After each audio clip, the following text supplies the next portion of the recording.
Welcome back. We've already talked about the potential that the Kuvira presents. We've also touched the issue of policy around that and the byproducts of recycled Kuvira. Now, this entrepreneur has picked that and is running with it.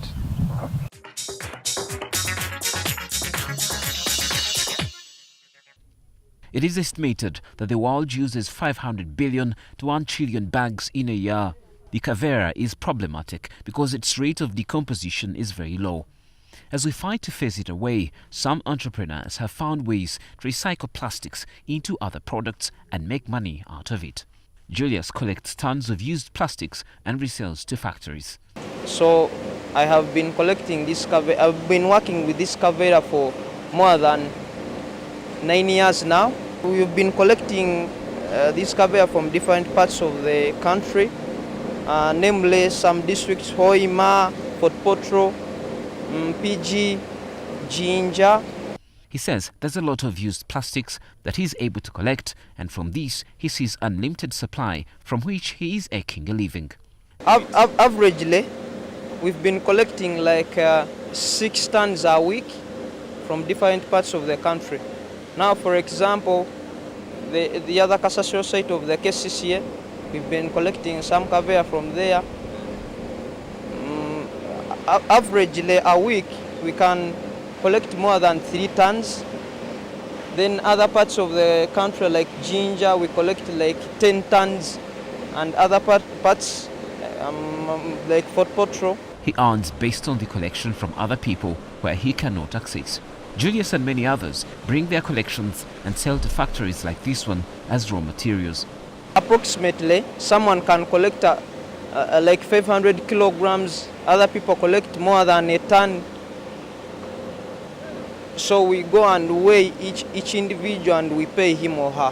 When we are buying from the other sites, we buy at 200 shillings per kilo. Then when we come this side, we sell it around 400. He explains how rewarding this job has been. So, first of all, the money we've been getting from this Kuvira, I've got school fees. It has helped me to develop myself, and totally it has increased my income. Besides collecting the Kuvira, other entrepreneurs have found a niche in recycling polythene. In this factory, for instance, the Kuvira goes through a number of stages, creating a usable raw material.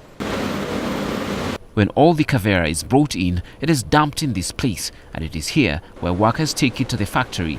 The dirty bags are loaded on the conveyors, leading to the washing areas. At the next level, the polythene is melted, making a fake black sap that looks like crude oil. This fake sap is fed into another machine which molds out long thin black plastic strips which are later chopped down into pellets that can be packed for sale to other factories that need raw materials for plastic products.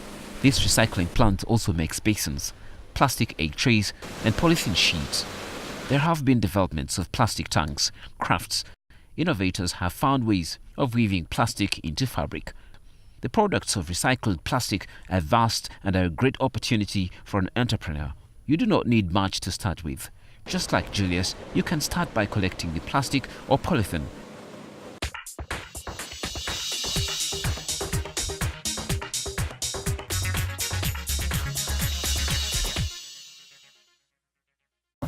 On this show, we appreciate that when we talk about SMEs in Uganda, most of them are family-based businesses. We will not tire giving you tips on how you can make it as a family business in this space.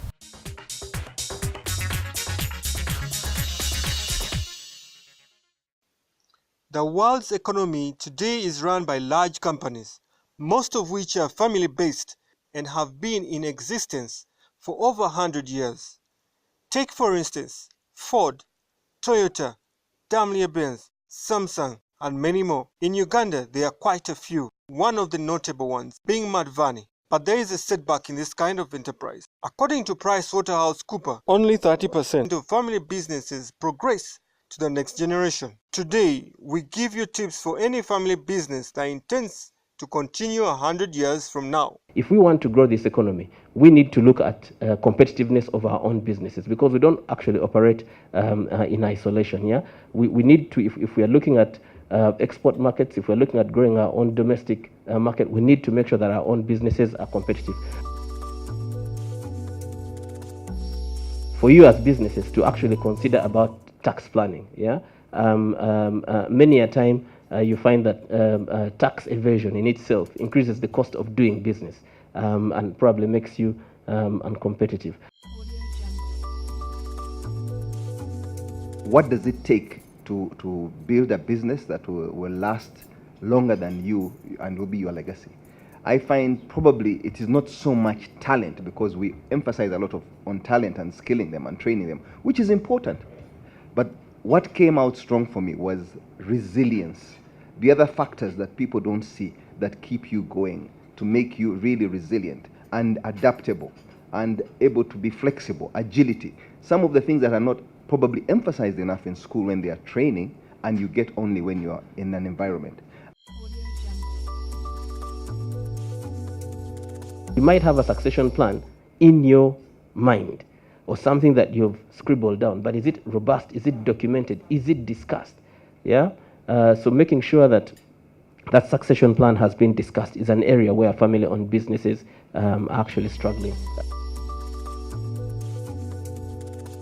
Now, an angel investor comes in, or a package, a PE comes in, they want approximately 20%. That's largely the hurdle rate in Uganda. They want to invest, most of them minimum $5 or $10 million.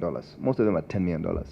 That means in 5 years' time they want to exit. Now, most businesses here, we build them because we want to pass on this business to your children, or you have a longer term view. Most private equity funds want 5 years to 8 years maximum they want to exit. So if they're getting a return of 20%, in 5 years they've put in $10 million, they want $20 million. It becomes a tall order how they exit. So they say either we're taking you to the market where you list. If you can list, then they make an exit, or we sell the business, because you sell the business, they'll cash in. But then you're out of the game because you couldn't pay the 20 million to them. So that's where the catch comes. And I warn many people that go in with your eyes wide open, get as much advice as possible. These observations were made at a recent conference of CEOs in the country. So take up these observations as guidelines for your business and ensure you continuously have checks and balances.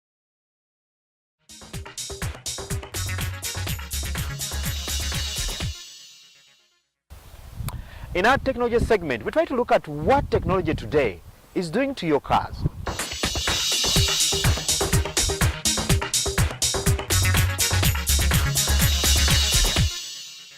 The motor vehicle industry is among those that have embraced artificial intelligence. This is because today, even what was initially a normal pickup truck is loaded with a lot of technology under the hood and more. This is seen in the kind of tasks these vehicles are supposed to perform. Take, for instance, the Ford Ranger. Right, this is the Wildtrak. It's an automatic version. It has all the bells and whistles, your diff lock, your 4-high, your 4x4. So now, meaning this car, you can literally go anywhere with this car. That's how you can, with this car. Even the ride, you can see it's a bit high and it looks a bit sporty for those who are looking for looks. Right, with this one, it comes with touchscreen. Depending on your market, it comes with navigation. It has diff lock, which the previous version didn't have diff lock. It has it has distance sensors, so whereby it can tell you if you are getting close to an object in front of you. The other point of concern for a number of drivers is stability. Today, most new brands come with the technology to deal with this challenge, and this is now spread across brands from Japan, Europe, and the United States, which are the main sources of vehicles driven on our roads. So the main sort of transformation in the Ford product would be, and it is fitted in some of the Wildtraks, the Fusions have it, and the Everest, is the adaptive cruise control. So let me explain what that means. It's a camera-based system. It picks up the vehicle in front, and the vehicle, or the Everest you're in, will now slow down according to the vehicle in front. If that vehicle speeds up, it will speed up. If it slows down, it slows down all by itself, and if it stops dead.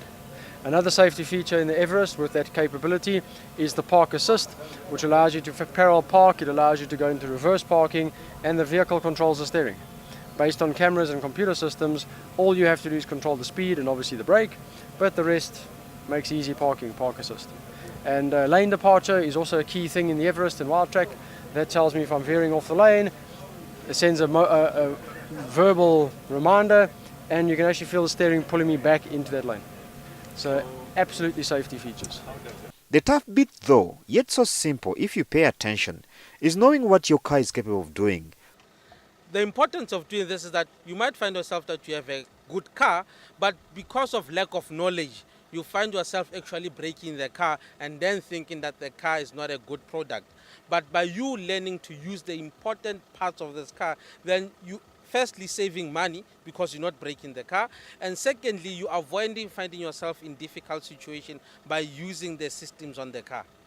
Today it's a real challenge that many car owners do not know much about their cars. Right, the biggest challenge is not knowing how to use the systems on the vehicle, because you get the system whereby a person will think, if I'm in, let's say in 4 low, then I can't use diff lock. But you can use diff lock. So I'm trying to explain what does diff lock actually mean.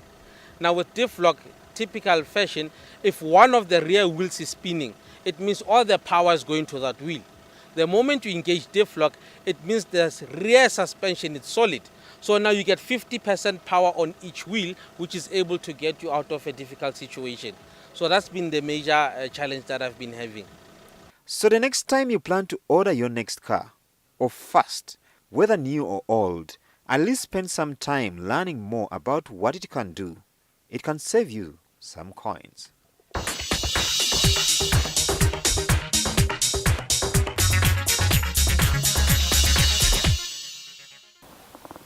We've now come to the end of Money and Markets this evening. I've been your host, Charles Boji. Thank you for being with us. For any questions or comments, any inquiries whatsoever, do drop us your line on the address on your screen. Until next time, have a good evening and bye-bye.